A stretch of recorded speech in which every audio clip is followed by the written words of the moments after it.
It's hard to self-forgive because you're loving.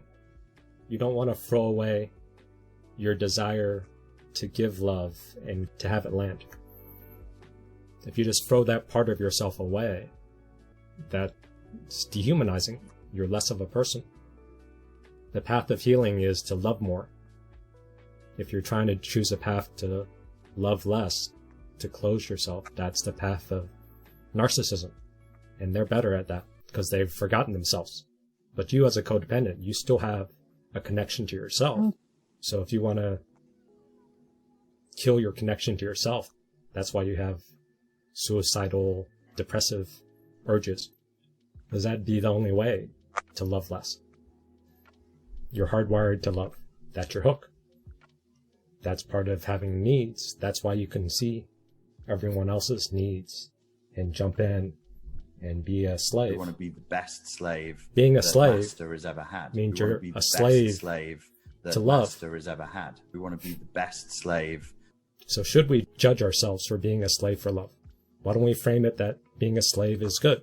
Why don't we spin it that love is good? So if you spin giving love is good, then you can give love to yourself, and that love has weight. If you want to say loving the narcissist is bad, I gotta stop loving. I gotta stop falling for hoovering. You're labeling love is bad. Then when you self-love, your love you've already labeled as empty, as bad. So then self-love doesn't feel very good. That's a bit of a stretch, but is it falling for anybody? Yeah, that was pretty good. Yeah. Well, I think you're right on, Dave. I think there's two tricks to it then. Tricks isn't the right word, but it's recognizing that you're going to love and learn to love unconditionally and not so desperately be looking for that love back that you never got from your parents and kind of keep desperately scrambling for that. I think the only way to do that really is to learn to love unconditionally without an expectation. See, you're tricking yourself when you're loving desperately. When you're loving desperately, that assumes you don't have enough love. That assumes there's not enough love in the world. Yeah, or that I'm not enough. Yeah. Yeah, and so I am enough. Confirms all the shame, not enough. If you start training yourself to accept your loving others might not be received, but the part of you that you love, that's all you can control, and that's worthy. Yep. That's honorable. It's honorable to love, period. Yep.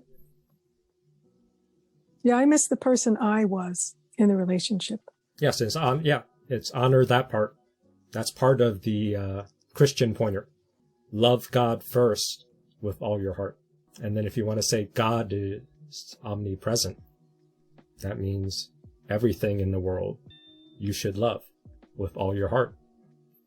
If you honor that, however you want to frame it for your spiritual whatever framework, then you can discover love is infinite.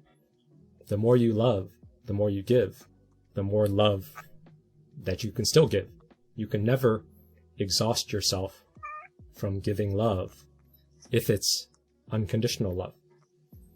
If it's conditional love, then you want something in return. You can exhaust yourself because you're waiting for the condition. And if you're trying to say, I need to forgive myself, if the frequency is conditional love, you're judging yourself. I'm a bad person until I forgive myself. That's conditional love. Conditional love will make you feel not enough, bankrupt.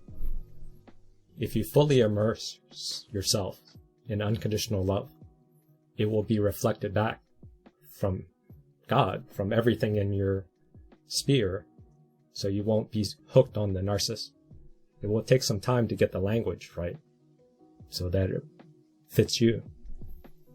And you have to get out of this self-help bullshit. Spiritual peddling. You can't love someone if you don't love yourself. You don't know true forgiveness until you forgive yourself. You can't blah, blah, blah until blah, blah, blah, blah, blah.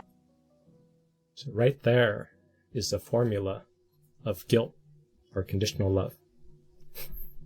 You can't whatever, blah, blah, blah, blah, blah, blah, blah, blah, until the until part is the condition.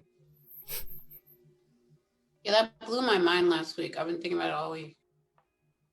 So if we're saying mantras from all this self-help, inspiration porn, nonsense, but it feels good, but it feels good because it feeds your superego. It feeds your guilt, gives you a formula, A to B to C. But the condition is until you change or change something in your environment or get some destination, you are not good enough. This is pseudo-spiritual peddling. Spiritual peddling. You can't love someone if you don't love yourself. You don't know true forgiveness until you forgive yourself. You don't know true forgiveness until you forgive yourself. Feels good, sounds good, but how do you do this? You have to, once you reach this, then you know this. So it's just like this is like a koan. It's a mind bender to just confuse you. But then you're dissociated, so you feel good a little because you get this sort of carrot until you forgive yourself. Now I have a goal. But how do you do that? You can't blah, blah, blah until blah, blah, blah, blah, blah. So, write this formula. This is a secret. Or this is a trap. But this is a secret if you can see through this formula. When people give you fix-it advice, or when you give people fix-it advice, if it's in this sort of energy, it's conditional love. It's guilt tripping. It's a superego injunction. Right It's here. a superego injunction. Respect my authority! Or it's this. Respect my authority! It's a superego injunction. You're giving it an injunction. You're ordering yourself around with a condition. Conditional love. Keeps everyone in check, but you never get free.